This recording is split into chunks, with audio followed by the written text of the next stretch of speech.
तो ये द्वापर युग का आर्ट था। समय का चक्र अपनी अंतिम घड़ियों में था। भगवान श्री कृष्ण ने अपनी सभी जिम्मेदारियां पूरी कर ली थी।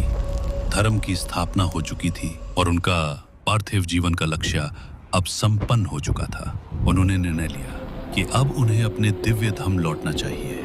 इस अंतिम यात्रा के लिए वो एक शांत स्थान की तलाश में प्रभास क्षेत्र के पास एक घने जंगल में रहे।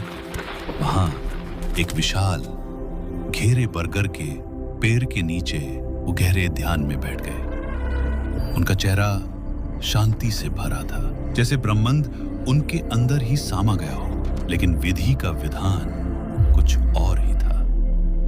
उसी जंगल में एक शिकारी था, जरा नाम का। उसकी दृष्टि तेज थी, पर गलती उससे हो गई। उसने श्री कृष्ण के कमल जैसे चरण को पेड़ से झूलते हुए दूर से एक हिरन समझ लिया, एक पल की भूल, और उसने अपना तीर छोड़ दिया। वो तीर सीधा भगवान के चरण में लगा और वो तीर लगते ही श्री कृष्ण, जिन्हें कोई शास्त्र छू नहीं सकता था, उन्होंने स्वयं अपने दिव्य अबोधि की यात्रा शुरू कर दी। वो अपने परम धाम चले गए।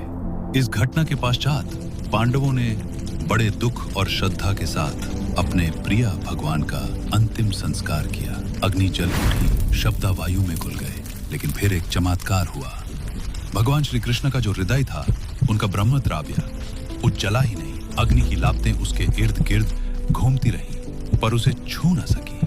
वो ब्रह्म द्राव्य, वो दिव्य हृदय एक अलौकिक प्रकाश से दीप्तिमान हो रहा था। ये कोई साधारण वस्तु नहीं थी। ये तो भगवान की अमर आत्मा का प्रतीक था, जो आने वाले युगों तक अपनी दिव्यता फैलाने के लिए था। और यही वो ब्रह्म